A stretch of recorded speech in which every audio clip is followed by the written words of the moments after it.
Hello and welcome to another episode. I am Brian, the Unskilled Commander, and this is High Octane, where I take a commander deck, give it the perfect opening hand of 7 cards, and then the next 10 cards stack to see just how fast it could theoretically win a game of Commander.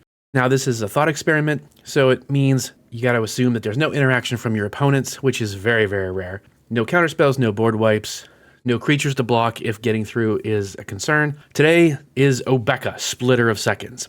Let's go ahead and jump into turn 1. We're going to start with a standby, Command Tower, tapping that for a Soul Ring, tapping that for an Arcane Signet. Nothing we can do with that last mana, so we'll go ahead and pass to turn 2. We play an island for turn, we tap the island, Command Tower, Arcane Signet for red and black, along with Soul Ring, and we'll have one floating colors, but that doesn't matter right now. We will use it to play Obeka, Splitter of Seconds. She's a 2/5 with Menace that says when she deals combat damage to a player, you get that many additional upkeep steps after this phase. Nothing else we can do, she doesn't have haste, so we will go ahead and pass to turn 3. We will then play a swamp for turn. We will tap the swamp and the Soul Ring to play a Chromatic Lantern. That taps for 1 of any color, and all your lands now tap for 1 of any color, so it mana fixes if you have multiple colors in a deck. We will tap the Chromatic Lantern and the island to play Ring of Valkas. It's an equipment that gives the creature haste, and at the beginning of your upkeep, put a +1/+1 counter on equipped creature if it's red. We will then pay 1 mana to equip it to Obeka, and she is of course red, so on upkeeps she will get counters. We will then move to combat, swinging Obeka at whoever happens to be open or only has 1 creature since she has Menace.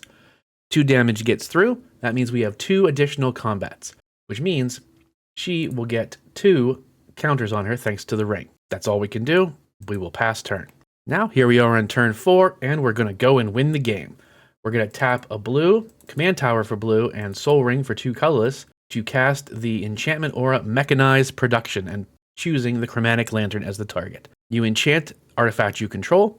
At the beginning of your upkeep, create a token that's a copy of enchanted artifact. Then, if you control 8 or more artifacts with the same name as each other, you win the game. We move to combat. We're going to swing Obeka at whoever we can get through on. She's going to hit for 4 damage, which means we're going to get 4 more upkeeps. So Obeka gets 4 counters on her, and we make 4 copies of Chromatic Lantern, which means we have a total of 5 Chromatic Lanterns, but we need 8 to win the game. No problem. We will tap Arcane Signet, Swamp, and 1 of the Chromatic Lanterns, or actually 2 of the Chromatic Lanterns, to cast Seize the Day, or in this case, round 2. It's a sorcery that says untap target creature. After this main phase, there's an additional combat phase followed by additional main phases. We untap Obeka, swing 1 more time.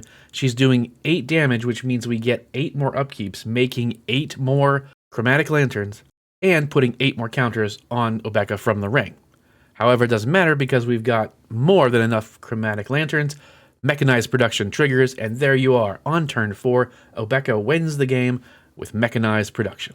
Can you think of ways to speed this up and get it to go off on turn 3? Let me know in the comments. Thanks for watching. Please subscribe, follow on my other socials so you don't miss any content, and I will see you next time.